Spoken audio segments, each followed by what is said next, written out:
एक और गुप्त नक्शा था। इस बार नक्शा किसी पुरानी खोई हुई गुफा का था, जहाँ पर कहते हैं कि पुरखों का जादुई ताबीज रखा है।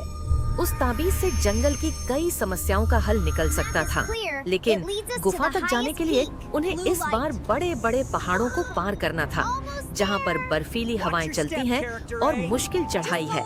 और तो और उस गुफा का पहरा एक बूढ़ा खूंखार चीता करता था, जो आसानी से किसी को अंदर नहीं जाने देता। बताओ, क्या हमारे दोस्त यह मुश्किल रास्ता पार कर पाएंगे और उस चीते से कैसे निपटेंगे?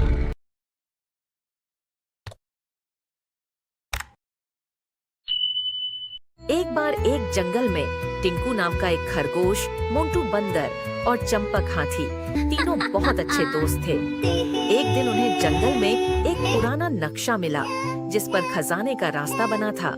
तीनों बड़े उत्साहित होकर खजाने की खोज में निकल पड़े। रास्ते में उन्हें नदी पार करनी पड़ी, जहाँ पर चंपक हाथी ने सबको अपनी पीठ पर बिठाया। फिर घना जंगल आया, जहाँ पर मोंटू ने पेड़ों पर चढ़कर रास्ता देखा, और आखिर में टिंकू ने अपनी पैनी नजर से खजाने का ठिकाना ढूंढ लिया।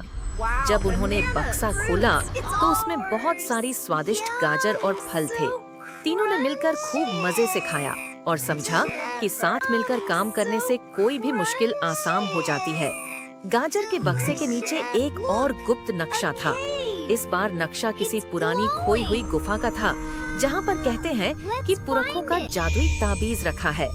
उस ताबीज से जंगल की कई समस्याओं का हल निकल सकता था, लेकिन गुफा तक जाने के लिए उन्हें इस बार बड़े बड़े पहाड़ों को पार करना था, जहाँ पर बर्फीली हवाएं चलती हैं और मुश्किल चढ़ाई है।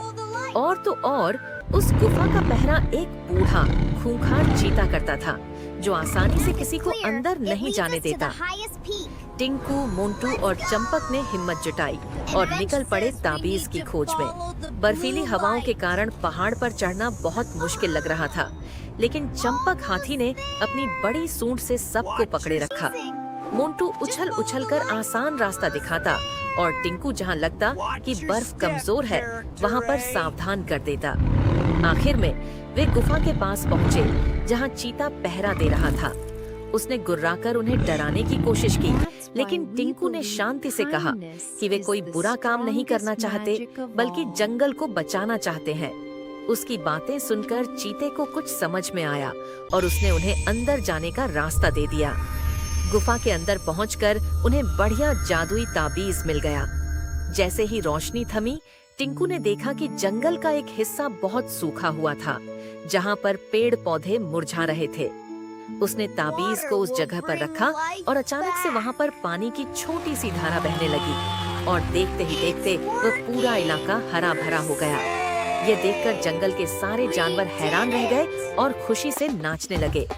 टिंकू, मोंटू और चंपक की दोस्ती और ताबीज की शक्ति ने मिलकर जंगल को एक नई जिंदगी दे दी, और उस दिन के बाद से जंगल और भी खुशहाल हो गया।